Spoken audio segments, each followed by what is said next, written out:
Greetings and welcome to the Department of Tangents podcast, a conversation with Mike Watt with new comedy from Dave Ross. I'm your host, Nick Zano.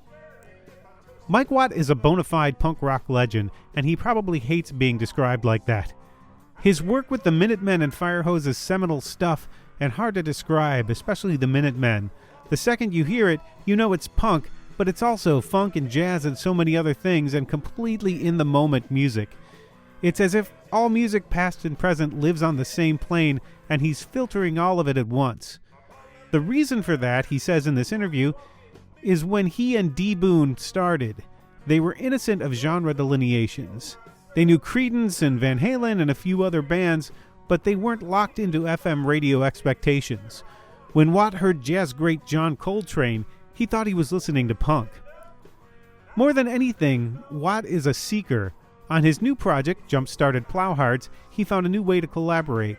He recorded bass parts for a batch of songs and sent them to Todd Congelliere of Toys That Kill and F.Y.P. Congelliere then recorded vocals and guitar parts and found a revolving cast of drummers to complete the songs. The result is a tough and tuneful merging of their voices. The new album, Round 1, is out October 4th on Recess Records, and that's where the conversation begins. Along the way, we talk about the different ways Watt has kept his creative juices flowing, the early days of the Minutemen and how he didn't even know what a bass guitar was when Boon's mom told him that's what he was going to play, what he learned from playing with the Stooges, making punk rock operas for major labels, the unreleased Minutemen stuff he's playing on the new tour, and the new Missingmen and Secondmen albums in the works. On a more personal note, it's wonderful to have Watt on this podcast. He was the first person I interviewed as a quote-unquote journalist back in 1995 on the Crew of the Flying Saucer tour. I was working for the campus magazine at the University of Buffalo and reviewing the show at Showplace Theater. I had thought the tape of that interview was long gone, but I found it just this week, so after the main conversation you'll hear a bit of that. And finally, you'll hear some new comedy from Dave Ross's new album, The Only Man Who Has Ever Had Sex, on a Special Thing Records. But first, here's Mike Watt.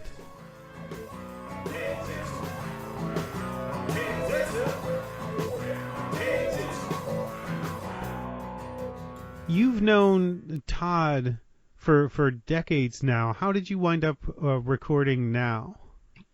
I think he came to Pedro in the early 90s. He's from Torrance. And there was a scene, 4th Street and Gaffey, a couple of pads, and they called it Porch Core. They were having gigs. This is where I found Raul Morales later on, who ended up being the Missingmen drummer. I was touring so much I didn't even know that scene existed. You know, Pedro punk scene was very small. And so people moving in from out of town to be part, it was, I found that really interesting. Also felt very out of touch. Anyway, Recess Records.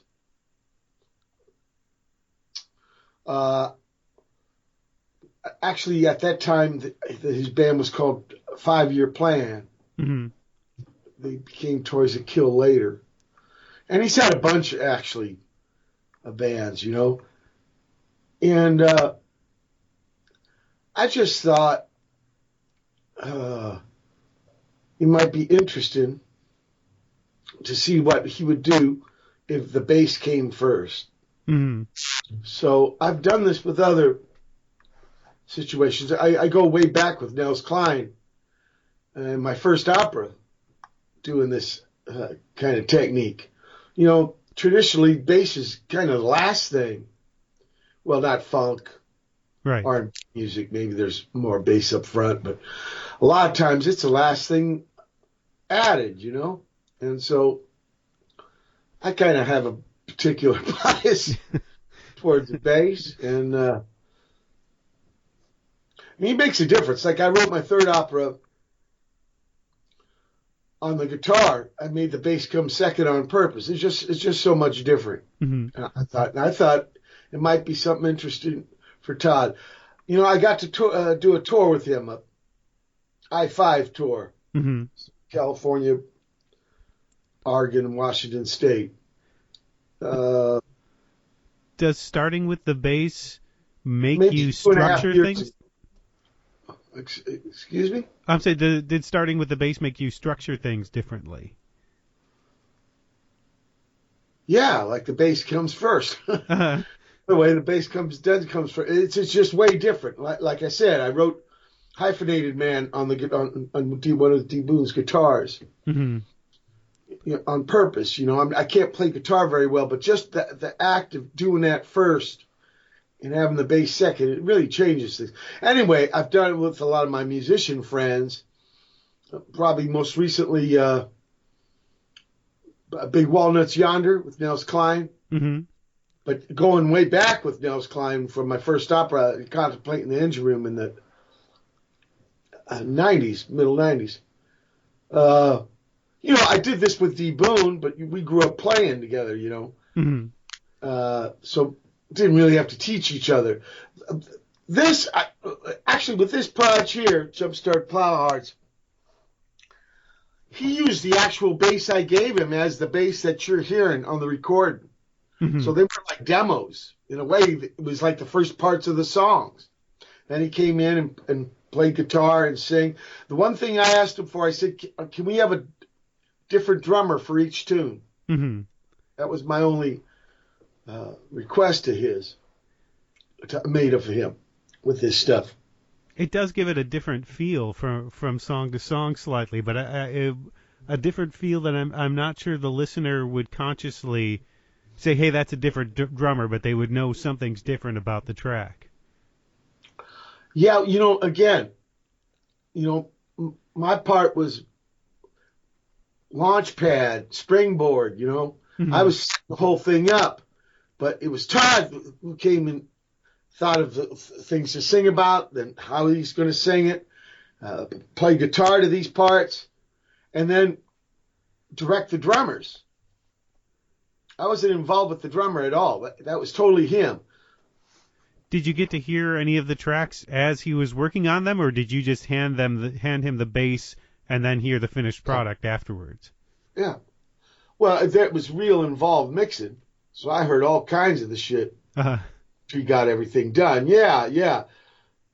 He must have went back and did, 10, 12 remixes, because he asked my opinion and I would give it.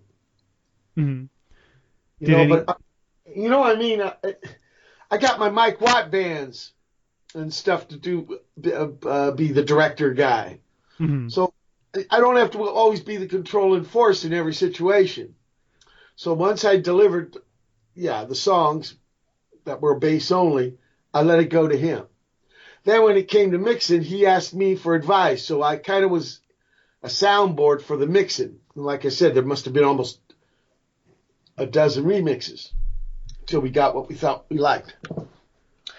And I actually gave him 15 songs. And what he decided was he wanted to do 8-song 12-inch 45s, mm-hmm. which is really good fidelity. And I agreed to it. I in fact, the project is going to go for 5. So he's going to start on round 2. That's why this one's called round 1. He's going to start on round 2 right away. And the knowledge he gained from recording and mixing and picking drummers, he's going to use that for round 2. And then I'm starting on the next batch. I'm going to give him 17. So at the end of the day, he'll have 40 tunes over 5 records, right? Yeah. That's our long-term plan. Then maybe we do some gigs. I told him no gigs until 5 records. Is that because you wanted to make sure you had your own repertoire to not dip into your respective careers? That it would just be a Jump-Started Blowhards gig or Plowhards gig? Blowhards. Sorry. Freudian. There, a little Freudian. It's all right. No, Boy, that's a shitty mistake to make. I'm sorry. That's all right. It has a lot of levels of meaning. I'm very proud of you. Very good. Touché. The reason why was because I wanted the project itself to, get more of its own identity. Mm-hmm.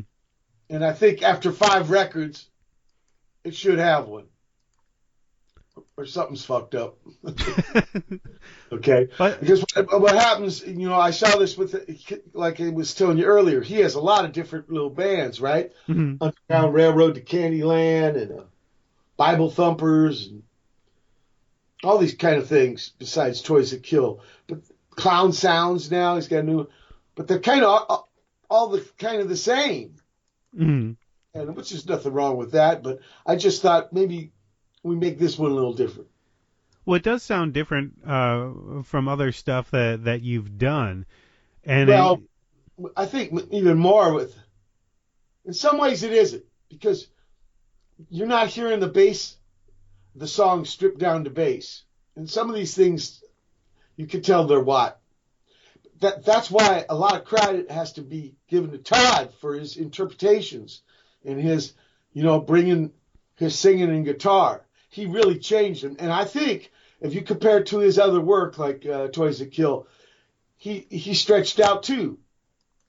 It helped change him that way. I'm not trying to say I'm the great fucking music teacher guy, I'm not saying that, but I like what he did with my tunes, with my bass.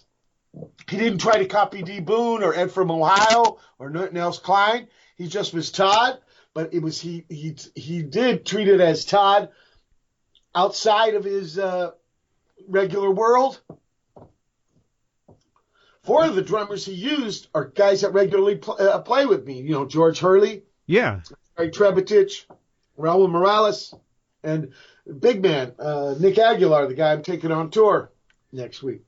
Yeah, I like that he had a particular rationale for each drummer for each track. Yeah, and I want that to be in his wheelhouse, Mm-hmm. That's part of his thing. Yeah, because I was very interested. Like I said, I got enough situations where I have control and, Mm-hmm.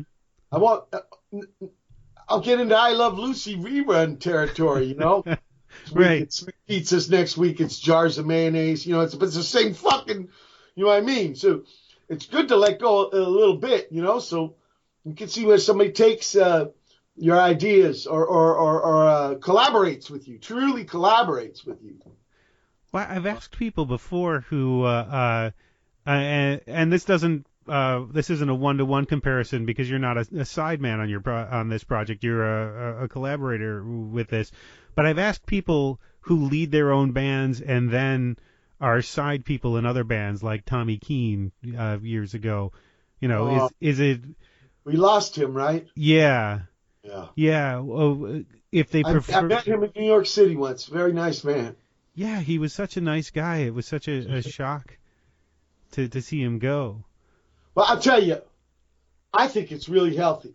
I found there was 3 ways. Now I'm convinced there's 4 ways to do this music trip. I got in this to be with my buddy, right? Mm-hmm. He's 12 years old and shit. His mom made me. I didn't even know what a bass was. So okay. It's funny how those decisions get made. Oh, I know, and it changes your whole fucking life. I mean, yeah. I really am grateful to his mom. We lost her when we were only 18, but that choice she made when I was 12 shaped my whole life, more than my own mom. But anyway, what I found is there's that kind of thing, right? You're with your guy, you collaborate, you do everything together, you've started together. And then if you lose them, of course, you can never have that again.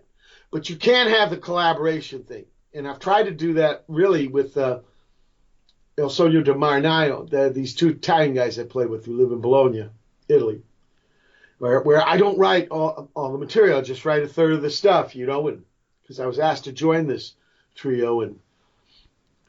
But then there's the thing where you give direction. For example, my operas. Mm-hmm. I had to kind of be the jefe there, because I had the idea in my head. And I mean, guys from the first one, like Nels Cline and Steve Hodges, to the third one, Tom Watson and Raul Morales. I mean, I had to ask them to take direction. But then 125 months of Stooges. Well, actually, I started with Porno for Pyro, right? Mm-hmm. Of course, that was first guys I helped, and then Jay Mascis. And then Stooges, 120. If I'm going to ask people to take direction, maybe I should learn how to take direction, right? Mm-hmm. So I wasn't telling the Stooges how to play Stooges music. Right. It was one of the most interesting classrooms in my lifetime, being with those guys, But it was this idea of, I think that's what you mean by the classic sideman role. You take direction. Yeah, and it can be kind of a relief.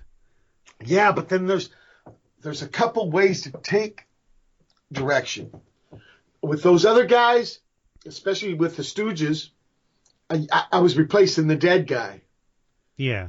I kind of did that with Flipper, too, just last month in Europe. And you're doing old tunes, right? Yeah.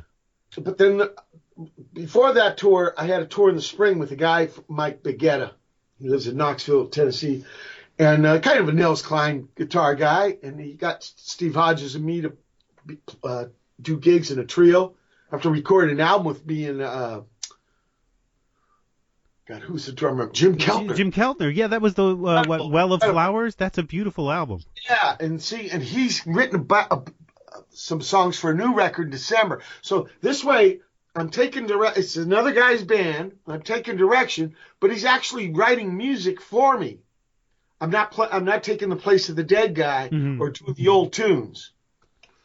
So that's why I say I think there's 4 ways to do the trip now.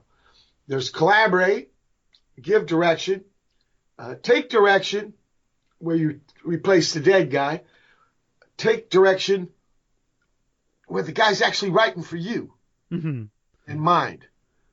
And I think all 4 of these roles circulating are really healthy because I found out, in December I'm 62, so don't have to worry about middle-age trip.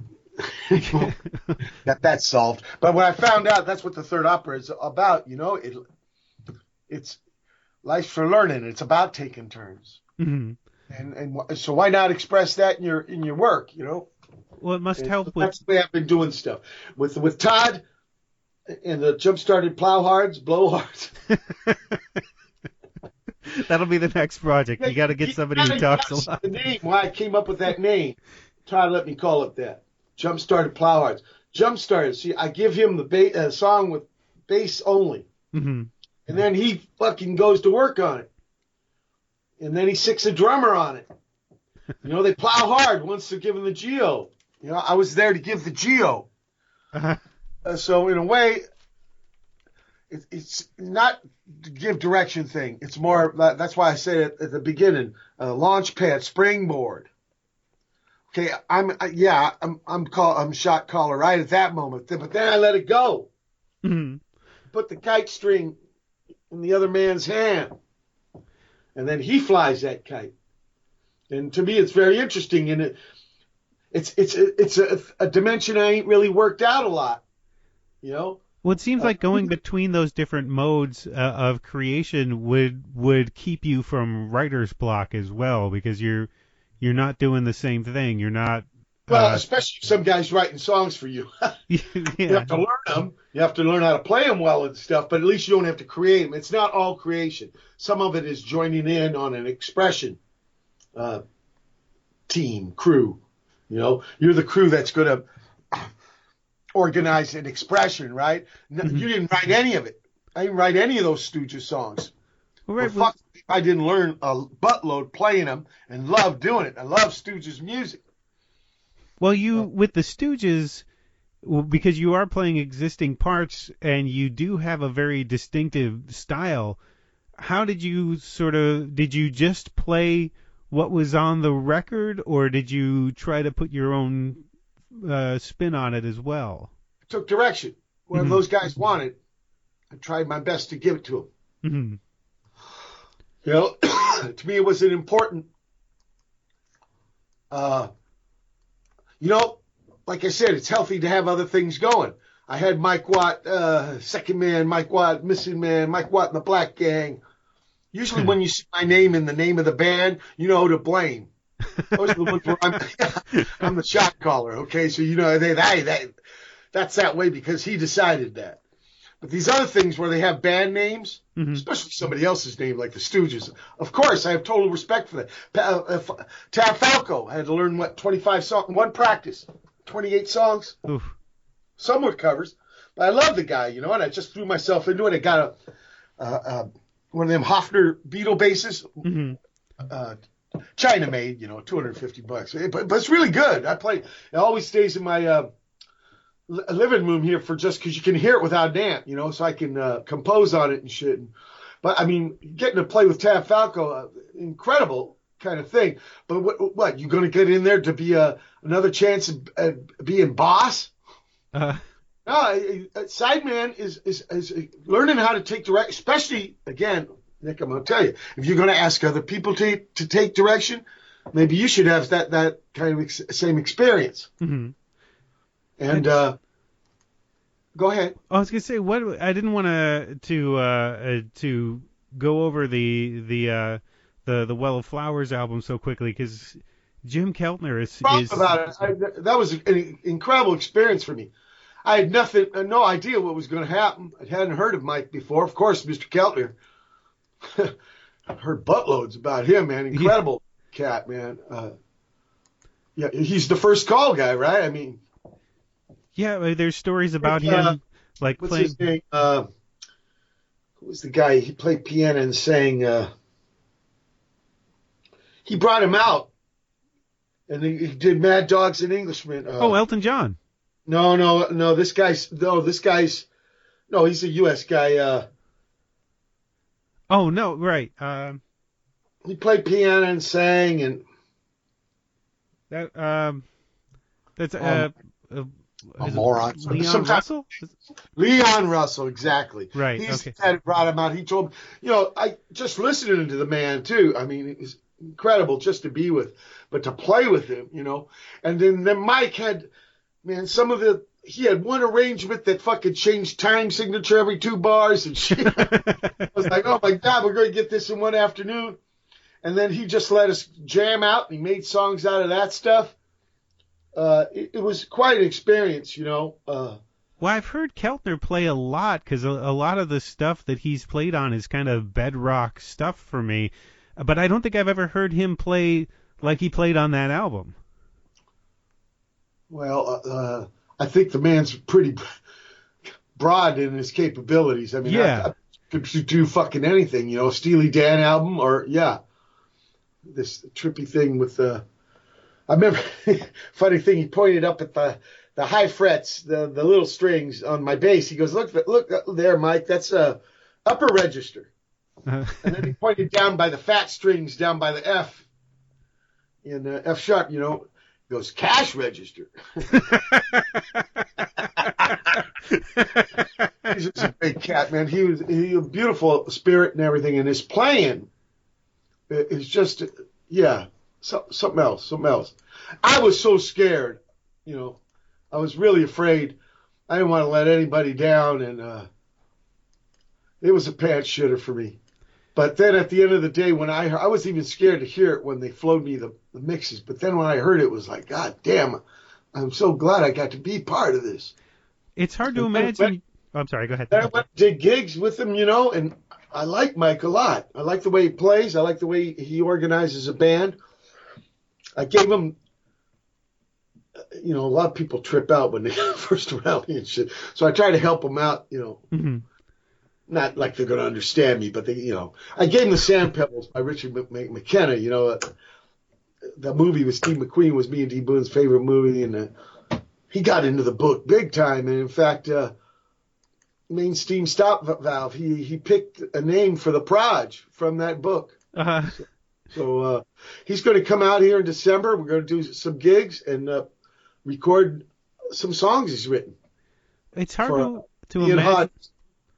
What's that? I was going to say, it's hard to imagine you going into any project afraid. Well, they're scary. Records forever. Yeah. And, you know what I mean? Gigs are scary too, but at least they go into the air. The records, right. Whoa. So, look, Hodges, I remember when we were doing the first opera, and man, I was so scared to do that. I was finally dealing with D. Boon getting killed, and I told Hodge, man, I'm scared to do this shit. And he goes, look, don't worry, because a little bit scared is like being a little bit excited. Right. So that's an interesting perspective. He's been playing with Mavis Staples the last 10, 12 yeyears. And she's the last one left from that family, right? But what a musical family. It's a beautiful thing. Something I got into to be with my friend. Worked out to be like it has. I owe D. Boon and his mother so much. It's so great going back to contemplating the engine room as well. I don't think I completely got the album the first time around, and I've been playing it more recently. I don't know if it's just I'm at a different place in my life, and so I'm seeing things a bit differently. But I've been listening to that album for the last week or so, and there's so much more of it is hitting and sticking for me now. And I think it's my favorite album of yours now. Oh, you're very kind, Nick. One of the results of being part of the movement, because it was not very popular, in the 70s, you just learned not to care what people thought. Mm-hmm. You just did, your tunes, your vision or whatever. And, if you asked people permission, you weren't going to fucking get it. Right. So I don't really, not like my shit's so important and precious that people don't deserve to know what it's about. I just never looked at it as too mersh, So I can understand you not knowing what the fuck it's about. I remember going up to the boss, right? At Sony, Columbia. They called the building 550 Death Star. It was on 550 Madison Avenue, right? It's called AT building. So I go up there to the top floor, and Johnny Einer's there. Just me and him, this big table. And, he don't blink, right? Tell me what I want to hear. So, Mr. Einer, I'd like to make an opera about three guys in a boat. Okay, do it. And he had a brother who drove a truck or something. We talked about that. I mean, I didn't have to make a demo for that thing. Well, that was on Columbia, too, and it seems... That's right, that's what I'm saying. The trust that they gave me, I mean, I didn't take any upfront money. It was more about creative control and stuff, but just that the idea I could do that. I mean, part of it was 11 years at SST, of course, and being a Minuteman, and then bringing over the fIREHOSE. They saw that I had done stuff, but still, three guys in a boat, I'm going to use my pop's story of the Navy to talk about the Minutemen. Yeah, well, I knew intellectually that's what it was about. Maybe not the best way to try to sell something, but I didn't really have to sell it to him, The guy, they signed me for a reason, probably not to sell billions of records, but, you know what I mean? I seen it before. Other guys, they did the signing thing, and then they got changed into a commercial thing, and most of the time it didn't work. Yeah. So now just let Watt be Watt. I mean, you always hear about the big label horror stories, but you don't hear about stuff like this. Yeah, I wonder if that's... I'm making it a point to tell you this, Nick, because look, all these years later, right? It's over 20 years, and you still like that record. Yeah. And that record was on a big-ass label, right? And actually, the first record label, I think 1898, with cylinders and shit. But still, it's something I could have put out anywhere at any time. Those people were very cool about that. Yeah, I'm not sure that could happen now on a major label. I think that this stuff is happening I heard on its own. It's called 360 now, where they get a piece of your gigs.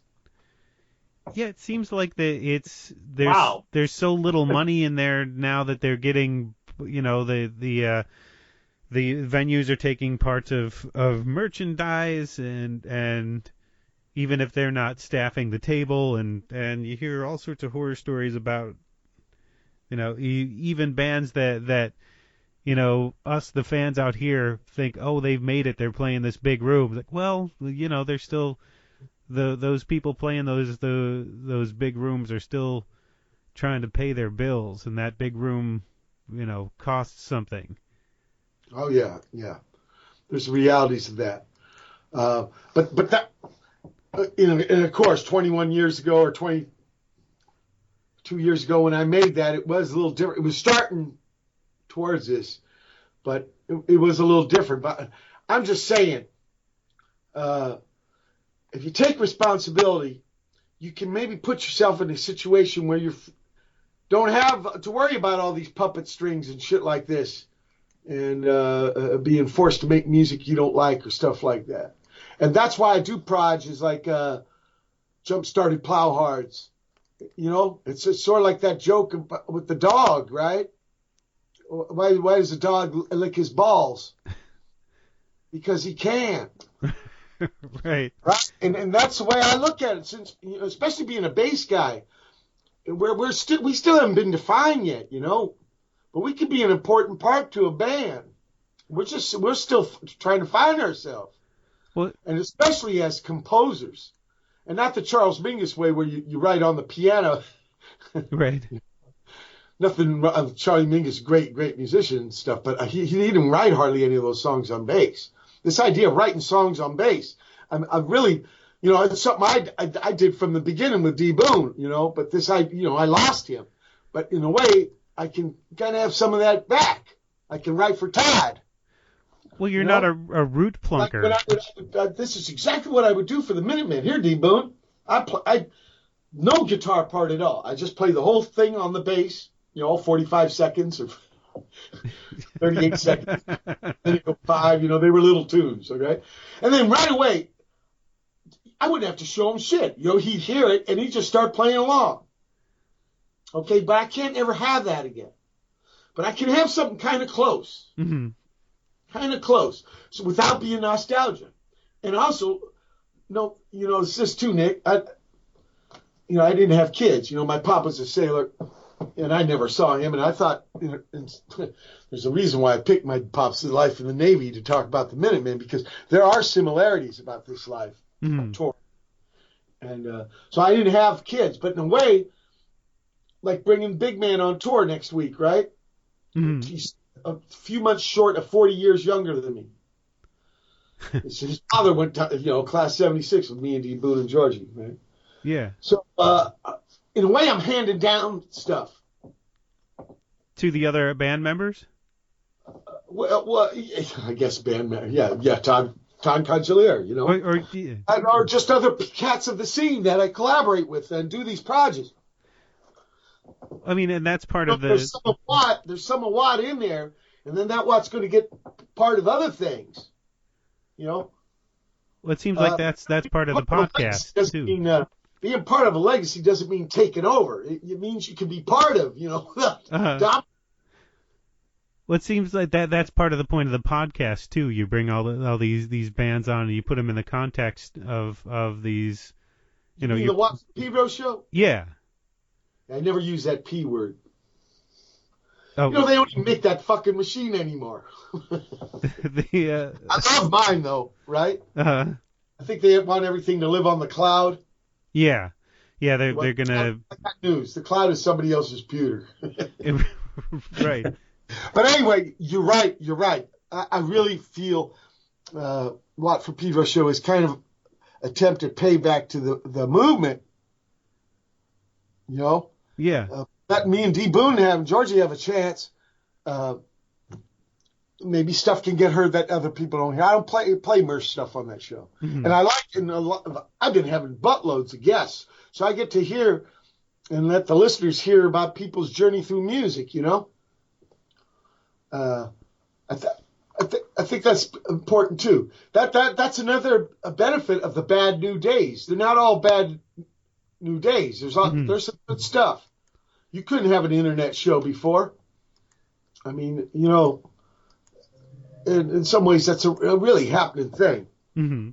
Also, this way, being able to collaborate with people. I've made whole albums with people I've never even met.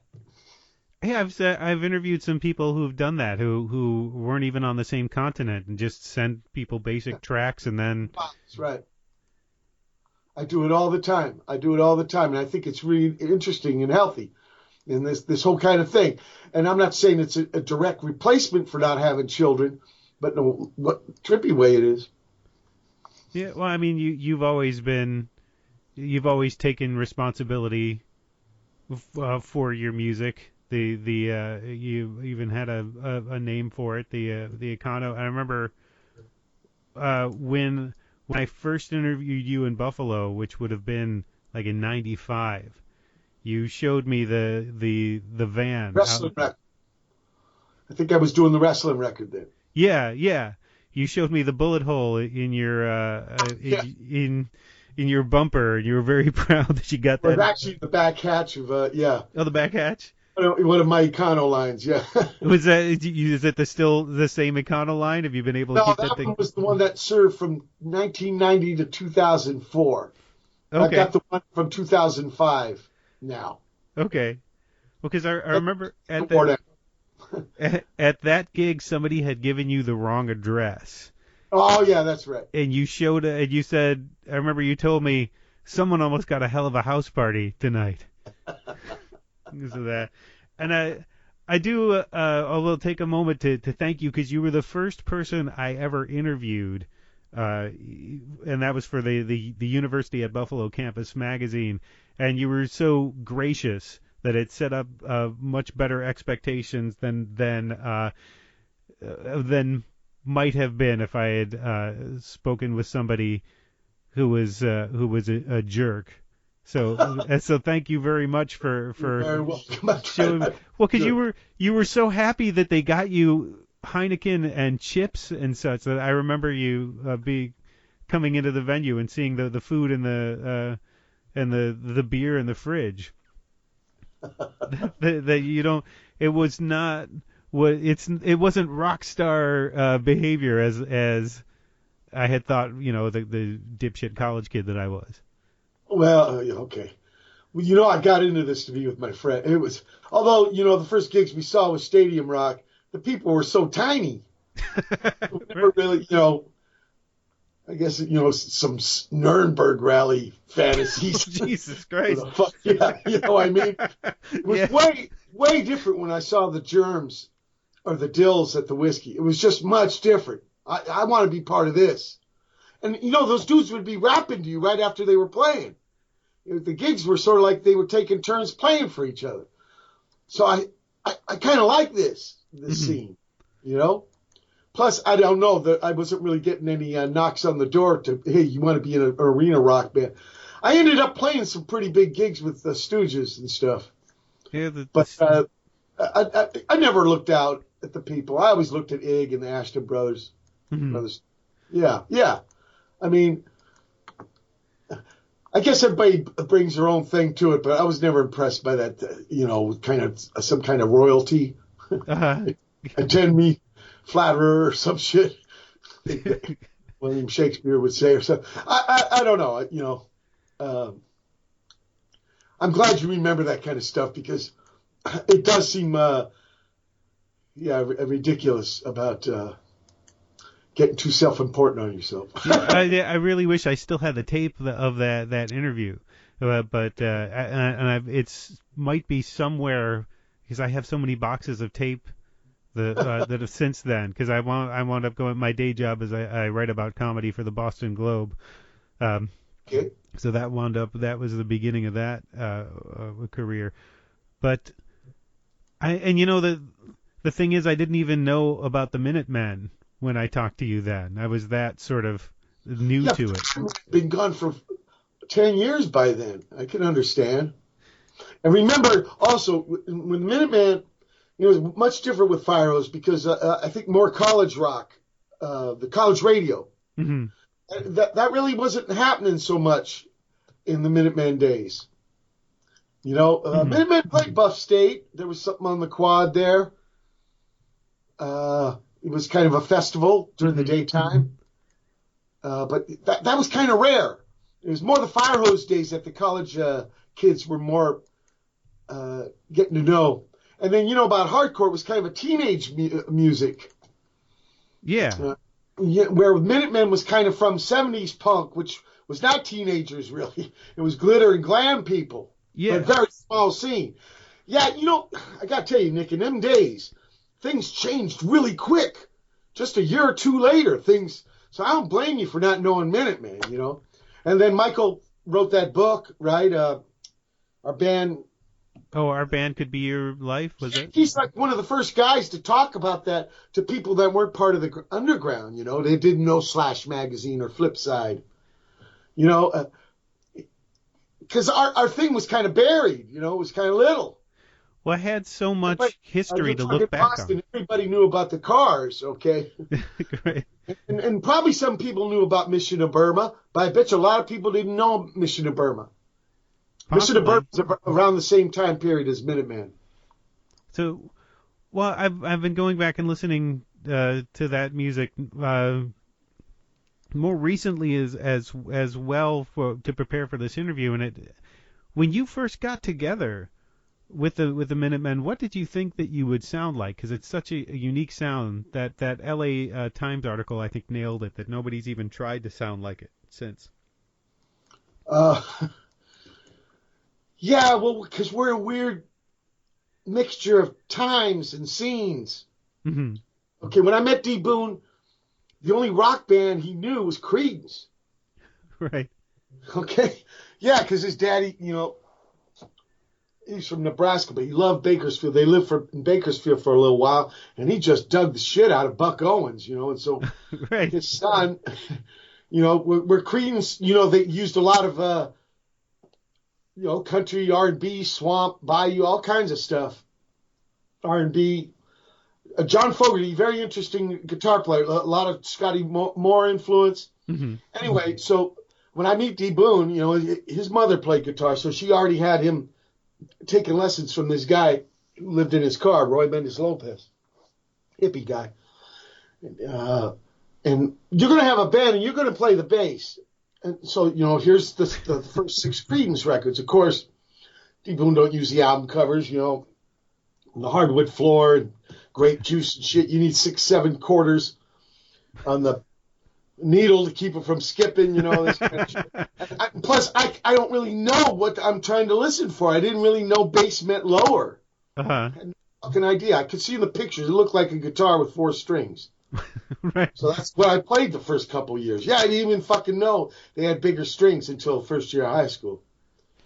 I saw one. I couldn't fucking believe what it was. And this guy said, because I was bragging in the homeroom earlier that week, you know, I'm in a band. I play with my friend, you know, and play bass. Anyway, I was tripping on this thing, and this guy was, you know, foaming it up in the homeroom.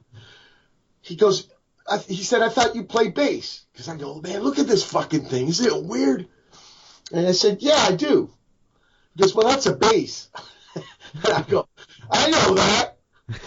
But the truth was, I did not know that. It was the first time I saw one. It was like, oh my God, no wonder there's only 4 strings. Look how big these fucking things. So, you know, I can hear now Stu Cook, he played some good bass lines, you know, like, but yeah. I couldn't tell what he was doing, man. But looking at the album covers, I saw the singers' shirts. So, yeah. I thought if I wear flannel, you know, I thought it was like Mark Bullen likes, you know, boa. This guy likes plaid, you know, flannel. So I thought if I wear this guy's shirts, maybe D. Boon will still like me. So I could not understand what was being played. What I heard, first stuff I heard was overseas, you know, Jack Bruce with Cream. Right. And the guys from England like Geezer Butler and even Pete Quaife and Chaz Chandler from the Kinks and the Animal. The England guys, John Entwistle, right? Live at Leeds. Oh, my God. The bass is like really loud. Yeah, I hear that in your stuff. Of anybody, if I had to say one other bassist, I think I would hear John Entwistle. Well, so yeah. If I could pronounce his name, I would say John Entwistle. I turned D. Boon on to all this stuff. So D. Boon starts listening, especially Blue Oyster Cult he gets into. And he just loves Buck Dharma's lead guitar work and stuff. Yeah. He got Pete Townsend a little later, too. But those were his 3 big arena rock influences. John Fogerty, Buck Dharma, and Pete Townsend. And then these punk rocker guys, right, who were just learning how to play. Especially this guy from England, a band called Dr. Feelgood, his name was Wilco Johnson. Mm-hmm. This guy, really wild-ass player, And this whole idea of jazz, this is one thing we were missing growing up. We had no idea about jazz or bebop or any of that. So the people you met at these gigs in the 70s, like Pettibone, he plays me my first John Coltrane. I thought John Coltrane was a punk rocker. I didn't even know he was dead. He was a little older. Well, it seems like there's he played me fucking Ascension.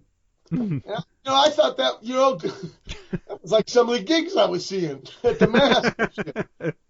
I didn't know, and so the Minutemen were this weird and plus all these records from England, the bands we never saw, like Wire and Pop Group. Oh yeah, huge influences on us. Never saw them, all imagined. So you have several layers of abstraction with the Minutemen. It's almost like we were put together in a way, like some Frankenstein. Remember that song, Edgar Winter? Yeah. The instrumental. You know why it's called Frankenstein, right? It was like a 45-minute song. Yeah, it has a drum solo, all this shit. They never recorded it that way. It's all chop. Oh, it's fun to play. It's like that, but without self-consciousness. We are, like Popeye said, I am what I am. Yeah, well, it seems like there's an advantage. Playing, but we got all these weird mixed influences, and we're at the right place at the right time, right? Even graduating high school, 1976, we're right there for the movement. It seems like there's an advantage to not going into something not necessarily knowing a lot about it. You wind up. And at the other hand, also the other guys, they're just learning how to play. Me and D. Boon had been already practicing Creedence and Blue Oyster Cult in the bedroom, right? Mm-hmm. Even though a lot of it was probably wrong. At least it was some kind of weird boot camp we went through. We didn't know the movement was coming. We didn't know you could play in front of people. We just thought you did this to hang out with each other. Can you seriously be at an arena rock show? I'm going to be up there playing. I could never think that. But, man, it was something to look forward to after school. But building models, right? Because we didn't think of music yet as a form of expression. It was just something we did together. Mm-hmm. Yeah, something we did together. And then there was a scene where they let you do that in front of other people. You know what I mean? They take something so personal, but if you got something to bring, and so who do we meet? The flag guys. Mm-hmm.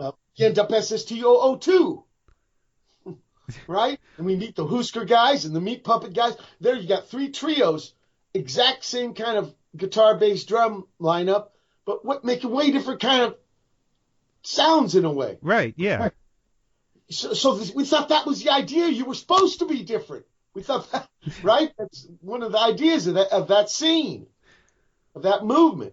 So to us, was like we were following the instructions. But everybody said, hey, you guys didn't sound like any of the other bands. But we thought that was the point. And, when you look back, this stuff has context. When you're in the moment, it's blurry, So you just, like you said, you just got to keep pushing. Was there a point where it became about expression for you? Was that with the Minutemen? Start writing our own songs, Uh-huh. We wrote the first batch of songs. Well, the first songs I wrote was for reactionaries. We had a band before. D-Boon only played in this band for me. He never wrote one song. And that, man, it's my first songwriting attempts, and it's terrible, But when we start as Minutemen in January of 1980, and we start writing these songs, and what D. Boon said was the lyrics for him was thinking out loud. He said the real politics in Minutemen was making the guitar real trebly so you could hear the drums and the bass guitar more. Okay. I thought it was very important that he made it equal between the three instruments. He thought that there was big hierarchy in arena rock. And, of course, I'm into this shit. No problem. I'm way into it. But it was like one of D. Boon's kind of attempts at what he felt was right or wrong, he felt. Like it was natural in R&B music. Mm-hmm. You could hear the bass lines big time because the guitars played really short and clipped and trebly. Mm-hmm. took cues from those guys. Well, I was trying to figure out, okay, where does this music how would I describe Minutemen music, even after all these years? And then I picked up Double Nickels on the Dime and noticed for the first time the thank yous at the bottom. Thank you, Van Halen, Steely Dan, and Creedence Clearwater Revival for writing timeless music, and to Richard Meltzer for writing Stairway to the Stars. Like, oh, wait, it's been right there. That's it. Well, we found out, they used to start their gigs with that song. And then when Raymond gets me into bebop and I start learning about all the 40s and 50s jazz, there's a standard a lot of those guys did called Stairway to the Stars. Nothing to do with the Blue Oyster Cult song. I just thought that was such a trippy, you're talking that record. I'm 25 years old, and I had just finished reading Ulysses by Jim Joyce. Like almost all the lyrics that I wrote for that album are about Ulysses. When you're young like this, you get into shit, right? And you start foaming. It was everything's always a celebration. I remember reading that book again in my 40s. It was a really sad book. It was nothing like when I read it as a younger man. Obviously, the words stayed the same. Maybe what changed? Well, you just did a project a couple years ago, Waywards and Mean Signs, Finnegan's Wake set to music. I didn't know the James Joyce a connection until then either. Yeah, big time, big time. And then later on, I got into Walt Whitman. Literary, as a teenager, I was way into the fucking commedia. Dante Alighieri, which I don't know why. Yeah, that and Huck Finn. The Divine Comedy. And science fiction shit, right? Books about dinosaurs. I mean, it is weird what you are and stuff like that. But you got a buddy like D. Boon who don't sweat you on that shit. It was always okay with him. Always okay. He did say to me once, words are kind of spacey. And people probably don't know what you're talking about. That's where I use on that record, I use a landlady's note. Talk about the shower leaking and shit. Because I say, hey, D. Boon, now is this real enough? But he was really, really cool about that shit. He never had a problem. It's real easy for me to answer the question when people ask, what kind of bass player are you? I just tell them I'm D. Boon's bass player. Just really easy for me to answer. Yeah, because in trippy ways, he's responsible for a lot of stuff. Well, it makes so much sense to think of it now, because I feel like you write words the way that you play bass, that everything sounds like it's being created exactly at that moment, like it couldn't have been premeditated. Okay. Yeah. Well, no, I mean I mean that as a compliment. No, I guess in a way, who wants to hear the fucking script, right? Right. Try to be a moment for you, Nick. Reading off a giant ass cue card here. No, because part of that is listening to the guy you're talking to, because especially if they've taken the time not to come up with some, I Love Lucy script, you should do the same and keep it fresh. Uh-huh. And if you're trying to bring bass to a song to help it out, yeah, listen to the tune, serve the tune. Mm-hmm. And so there probably is crossover and shit like that, the way I talk, the way I play. Especially, it's been a little while now.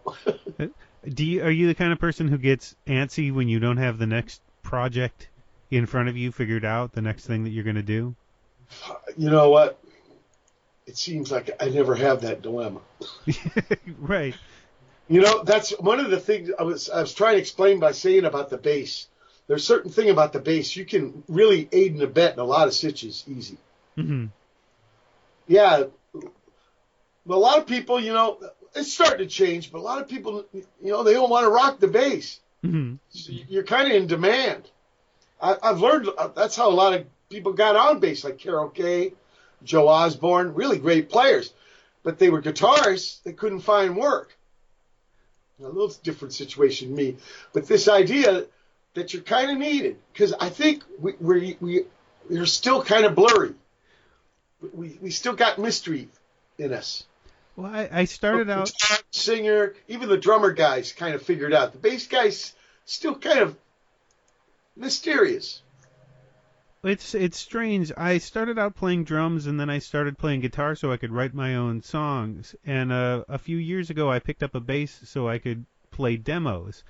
And having played drums and guitar, first of all, I'm inordinately proud of anything that doesn't sound like shit that I play on the bass.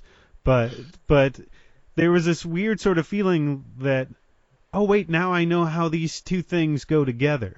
The drums and the guitar from picking up a bass. Yeah, it's weird because I know it's got strings and stuff, but actually the closest sounds to it are the drums. Yeah, especially the kick in the toms. Yeah, that's what I always tried to follow as the drummer. If my right foot were better, but yeah, it all sort of flows together. Chico, I was reading this thing. You're talking about playing drums and then guitar so you could write. So, Chico Hamilton was a jazz drummer in the 60s, and he was trying to get credit for songs. Mm-hmm. And they were trying to tell him drummers cannot write songs. And I just think that's so crazy. Why? Yeah, it's... Because you can't make a lead sheet. The old to get a copyright, you always had to have a lead sheet, right? Richard Hell told me the story about him trying to get a lead sheet for Blank Generation. And the guy, he hires this piano player, and this guy says, man, I can't chart this. He goes, why? Because you're not singing any real notes. So that's the way the world is. It's like, whoa, time to get a crowbar and fuck it up a little bit. Uh-huh. So so I think there's some coming out of the left field like this, out of this from the same old. Mm-hmm. Do you look back on your Minutemen and fIREHOSE and the early solo stuff a lot, or do you just sort of leave that behind and you've got too much going on right now? Well, this tour I'm going to play songs I wrote in the early Minutemen days. So a lot of these the Minutemen didn't even record or play live. Oh. Yeah. I'm playing some really old stuff I wrote. Getting ready to record a new Missingmen album. Mm-hmm. We were going to do it in the spring, but this next tour, I'm doing some strange stuff on this tour, but it's getting ready for the Missingmen album. Then there's also a Secondmen album. Both these bands I put together for operas that got completed and done, and now I'm doing albums for them that are just collection of songs as a tribute to these guys, because I love these guys. And just because those missions got accomplished don't mean I still don't want to play with them. Right. Of course, we've talked about Jumpstarted Plowhards. Mike Baghetta's coming up. Il Sogno di Mai Naio, we recorded a third album. It's being mixed right now by the guitar player in Bologna, Italy. Mm-hmm. So in September, I'll do a European tour of that. I'm a member of a European band. That's kind of a different thing. Yeah. So that's what I got going right now. But, I got other stuff in the fire. And are you singing on the new stuff? I notice you don't sing a lot on the Plowhards stuff. No, the Plowhards... Todd had me whisper some things in, right? But it was never meant for me to be that way. I was more the springboard launch pad monitor. Mm-hmm. Okay? This one, Watt will do all the spiel for Missingmen and Secondmen. Tom Watson and Pete Mazich, she'll help me out some. But it'll be pretty much me, yeah. Mm-hmm. Remember, if my name's in the band name, right. The only other thing where my name ain't in the headline, it's more of a Todd. The only other thing I wanted to ask about was it struck me that a lot of the music you've written that you play is very muscular and masculine, but it doesn't have the sort of meathead baggage that you get with a lot of the big rock and roll, cock rock kind of stuff. It's like the tough guy doesn't mean that you have to be a meathead and that you can admit that you love your friends and family. Well, I think that comes from playing with D. Boon too. Mm-hmm. Yeah. He was the guy who didn't look like he was supposed to be in the band, right? You don't know how many times bouncers pulled him off the stage when he was going to start the set because they didn't believe he was in the band. He wouldn't get pissed off. He'd laugh, But I just love that in a way. It was like, yeah, but it's his turn to play guitar now, and he's going to let you know it. Mm-hmm. Yeah. So maybe some of that rubbed off on me. Hey, well, I don't want to make you late for your other call, but thank you very much for doing this. I really appreciate it, and I know you're coming to Boston in a couple months. I'll see you out there. A new place for me, Somerville. Yeah. See, Somerville, just near Cambridge. Yeah. And the opening for me is going to be Peter from Mission of Burma. Oh, right, great. He's got a band called Mini Beast. I had him on my radio show when you were talking about. Actually, I had Roger the week before. I had two of the Burma guys right in a row. Yeah, I haven't heard them yet. I'm really looking forward to it. Hopefully, I can catch up with them. Peter's living now in Providence, Rhode Island, but that's close. Yeah, that's not too far. Yeah. All right. Well, thank you again, and I'll make sure to say hello when I see you out here in Boston. Please. Good to see you again. That was the current interview. Now here's the vintage stuff. I have to admit it's a little cringe-inducing for me to hear how unprepared I was for this interview. Fortunately for me, Watt is a warm and open guy, which I believe comes across in both interviews. This one took place on October 7th, 1995, outside the Showplace Theater in Buffalo, New York. Watt had made a big splash with his solo debut, Ball Hog or Tugboat, which featured Eddie Vedder of Pearl Jam, Dave Grohl, just as he was getting Foo Fighters going, Jay Mascis, Henry Rollins, and a lot of other musicians that represented some of the best and most well-known alternative players at the time. Watt was on the Crew of the Flying Saucer tour with Nels Cline on guitar and Michael Pressner and Vince Maguri on drums.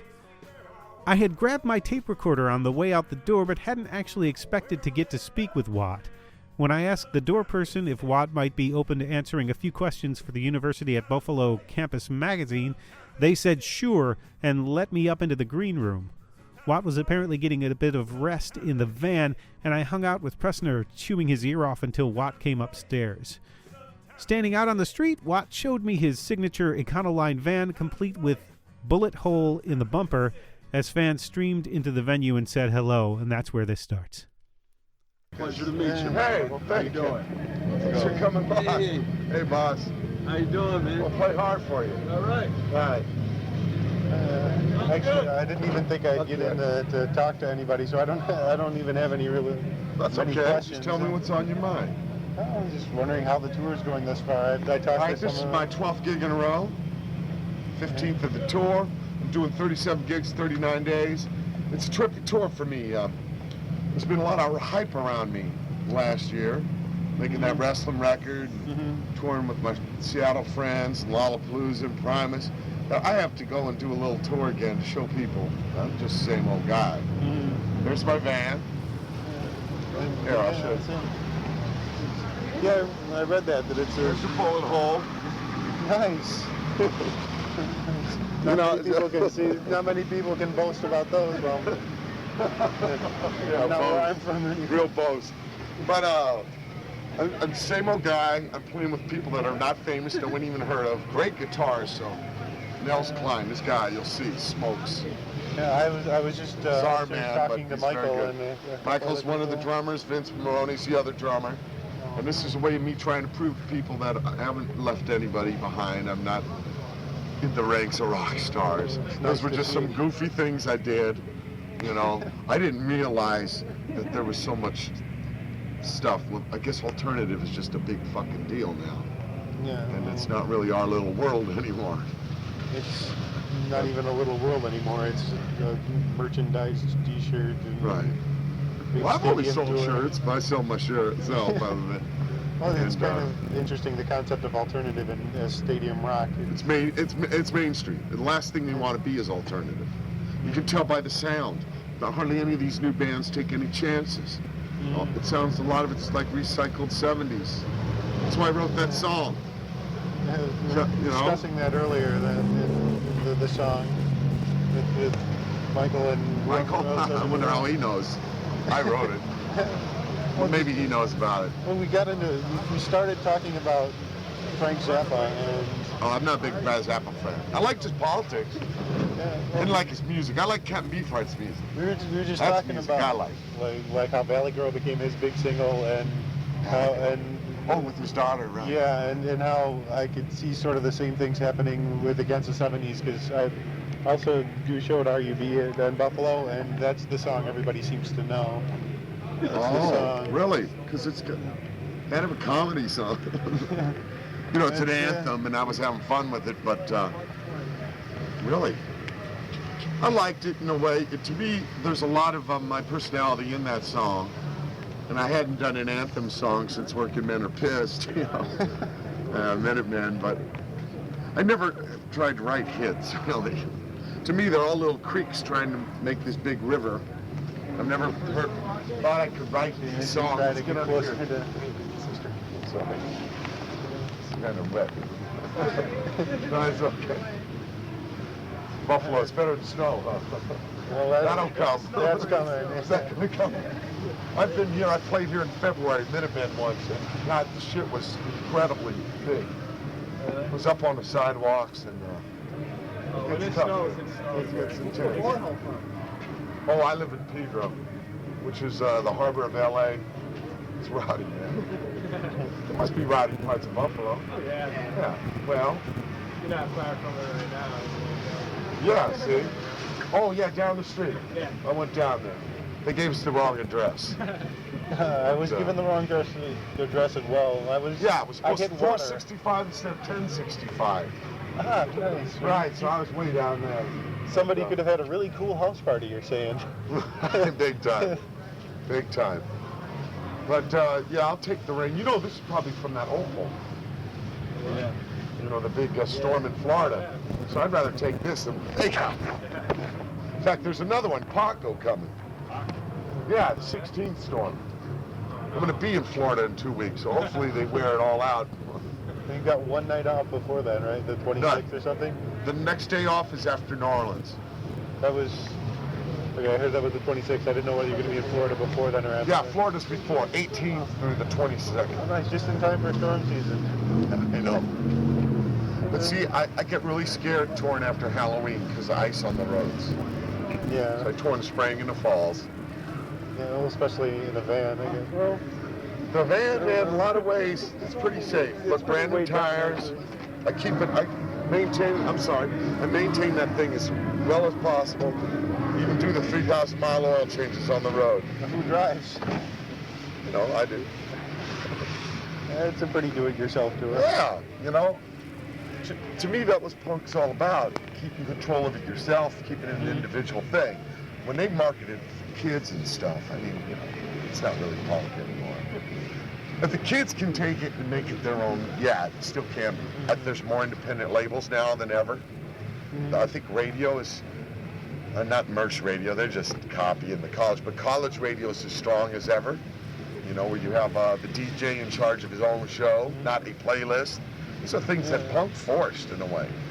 What do you think of bands like, well, you probably asked this question to Green Dan Offspring. I got to meet these guys because, I think there's some good things. I think when a kid goes Green Day show and he sees them playing, he goes, hey, I can do that. My day, when you went and saw Emerson, Lake and Palmer, I can do that. You know what I mean? So there's like an empowerment issue. Yeah, really. But in those days, people worship that shit, believe me. His better days, I think kids are a little smarter now, a little more, not less gullible than in my days. But another way, it's weird about nature. To grow a good crop, you need a lot of manure. And in a way, that's how punk came. Those motherfuckers took it so overboard. And now, you got this big Barney alternative fuzzy love. It's kind of scary. It's hard to know the enemy. I believe you probably coined the phrase Barney fuzzy alternative. The candle box. If they're on the same team as I am, Not a big fan there myself. But the marketing man, he came up with them ideas to make his job easier. My job is to make his job really hard. So fuck him and his little bins in his chain store. No, I'm just not part of that shit. And you find it harder to go that route than? No, not for me, because I've done it so long. They can't change me. They can't change. It gets hard when I'm dealing with like a press guy who's from the straight world. Mm-hmm. He's trying to figure me out. At least in the old days, oh, you're one of them punks. Nowadays, it's like, yeah, but I thought you're alternative. And I have to explain to him I have nothing to do with that shit. Well, there's more pigeonholes than ever before. Right. Where before we were more of a common enemy, a bunch of weirdos, dismissed. I mean, punk was big in England, but it was really small in America. I never had to worry about compromising, fitting in. Pretty much CBGBs and right, and a few fans. That little circuit Black Flag literally had to build the independent record scene. Yeah, the rock and rollers, they owned everything. Now they're all got their big baggy shorts on, their stussy hats. It's hilarious, you know. And it's because of the kids. Kids said no more Guns N' Roses, no more Poison. We're over that. I wonder if they're actually going to come out with another album. Slash's Snake Pit played here for was it Springfest last year and had very, very poor attendance. There were like 16 people in the audience, I guess. See? And the kids are tired of it. And that's how things change. I wish people didn't think it all came from the record companies and all their money. Man, they spend money on a lot of shit that goes nowhere. In fact, the failure rate is 90%. That's why a CD costs $5 more than it's supposed to. 90% of the bands are losing more money than you can fucking chase down a rat hole. Well, companies don't even seem to know what bands they have. They don't. That's why they shotgun all these bands and just hope some of them stick. You know, the one that copies Pearl Jam the most, or, you know. It seems kind of disorganized. Maybe that's good, though, because maybe some weirdness can slip through the cracks. I hate it when things are so fucking, you know, you get cookie cutter rubber stamp punks, man. That's not real. You can't buy the outfit at the Halloween store, you know. Well, you can. You can. Probably can't wear it right. Doesn't mean it'll fit when you get it on. Yeah, that's right, you know. It's supposed to be about expression and individuality and personality, and that's hard to sell to a marketing asshole who could be selling dick warmers or socks, you know. Just happen he's in music. Well, there's a guy who's got to come up with an interesting commercial. Yeah, right. The dick warmer 3000. It's new. Better than the old one, the Magnus dick warmer. Nobody will ever buy the small size again. Yeah, right. It's old penal implant. Let me get my broom. Hey, Mike. What? Hi. Hi. Yeah. Thank you. Hey, Denise. And I'm working in there right now, so I get it interrupt. Yeah. Oh, yeah. Blair. Sweet guy. Oh, but it was a hockey rink. It sounded like shit now. Reverb is all over the place. Yeah, it was longer than my songs. The echo. Yeah. You know, that was kind of bunk about that. That's why I'm glad to be in the little pads. This pad's pretty chirpy. Did you It's see like the movie Wagner. they were showing before? The Nook of the North. You know, yeah. the man was killed a year after they made that in an avalanche. No, I It was didn't. fucked. In the 30s, 20s. I was trying to figure out whether that was one of the band's ideas to No, have it's that the on it pad. that was there. It's the pad.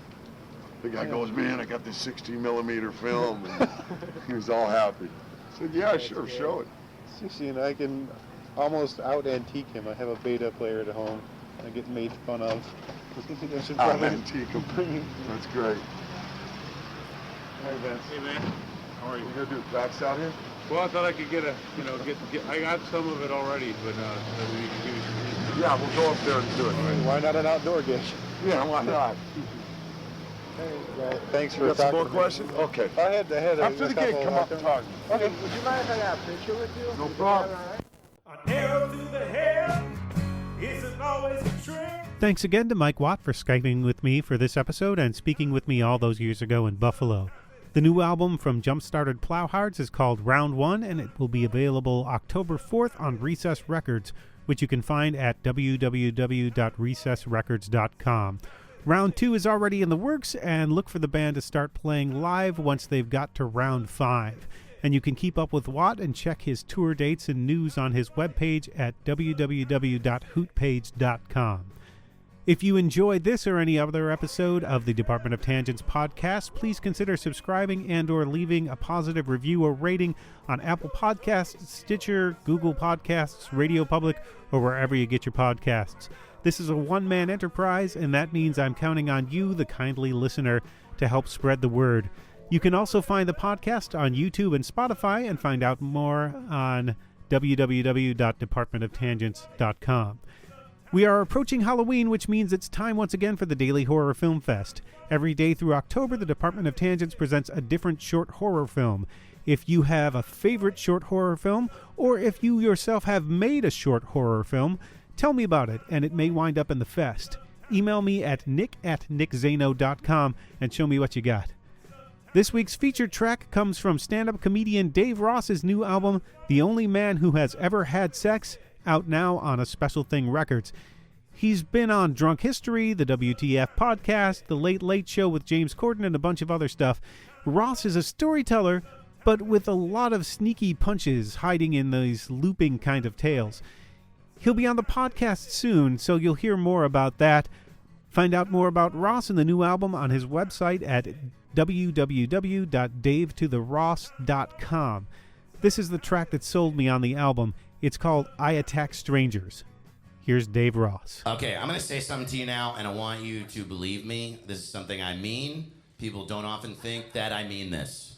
But you need to go to Florida more. I truly love Florida. I love Florida because in Florida, people say shit to you like, you gotta try the chicken at this gas station. It's an incredible place. There's no other place like Florida on earth. So I was there, I was eating dinner at a gas station. I went into this gas station. The fried chicken had its own counter in the back.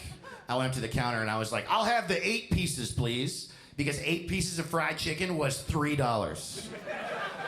And the guy just fires right back, you want 16 pieces? It's $4. And I was like, oh, fuck yeah, man. I was born in America. Yes. Is 32 $5? Is 64 free for some reason? Yeah, motherfucker, let's do this shit. So I agree to this guy's 25-cent pieces of chicken. And then he asked me this question that I'll never forget for the rest of my life. He goes, all right, you want wings or big chicken? What? What the fuck are you talking about? What? I've ordered chicken so many times in my life. I don't pick that, you pick that. It comes in a bunch of shapes. I don't know. Wings or big chicken are such extremes. You want just frosting or more cake? What? Both? I don't know. I mean, I went with big chicken. Just on the off chance he's gonna give me 16 whole chickens for $4. So he hands me this tray of admittedly big pieces of chicken. They were large. I got the venti, for sure. And he hands it to me, and it must have taken me 2 hours to order because I was so fucking stoned. And it was nighttime. My friend was gone. It was crazy. So now I'm alone and stoned with a tray of chicken in a gas station in Florida that I've never been to before. And it's the happiest I've ever been before or since. Because have you ever been alone and stoned? It's the only way to live. It's perfect. Your mind is an amusement park and no one else exists. It's incredible. I also, since I was so goddamn stoned, I kept forgetting and then remembering I had the chicken. So shit just kept getting better. It would just go like this. I was just walking around the gas station. Yeah. Whoa, what's that smell? Fuck yes! Yeah. It's this never-ending feedback loop of happy then happier, happy then happier. So, I'm so happy. I'm walking out of the gas station. I almost make it out, almost, until all my happiness is taken away by a tweaker. This tweaker just shows up. He just jumps in front of me. He just fucking scares the shit out of me, man. Just pops up out of nowhere. What is it about people on meth? Every single person I've ever met who was on meth wasn't there, and then they were there. They have this unique ability to pop out of the bushes when there are no fucking bushes. So this guy jumps in front of me and goes, "Hey man, give me your chicken." And I fucking hate confidence in adults. I hate it so much. How did you get that way? God, you know what I'm talking about? These people that just walk through their life like, "Yeah, what's up? I'm fine. I got enough money. Girls like me. I don't question my friendships." Man, fuck you. Oh, everything's okay? You're a piece of shit. And you know, I got picked on in high school. So I was like, be brave, Dave. I saw this as a moment for me. I saw this as a moment to change it all. I was like, stand up for yourself, Dave. You can't be weak forever. You used to try to be friends with the bullies. Don't give this guy your chicken. And so the guy goes, "Give me your chicken." I looked him right in his face and said, "Fuck no." And then he goes, "I'm sorry, sir." And then walked away. Yeah, dude. Thank you, yes. I felt so victorious about that. I was just like, I have done it. I am strong now. Duh! Finally, I believe in myself. Anyway, that's the story of the time I refused to give food to a hungry guy and then threw 13 pieces of chicken in the trash. Yeah. Yeah. High school just never stops coming at you. You know what I mean?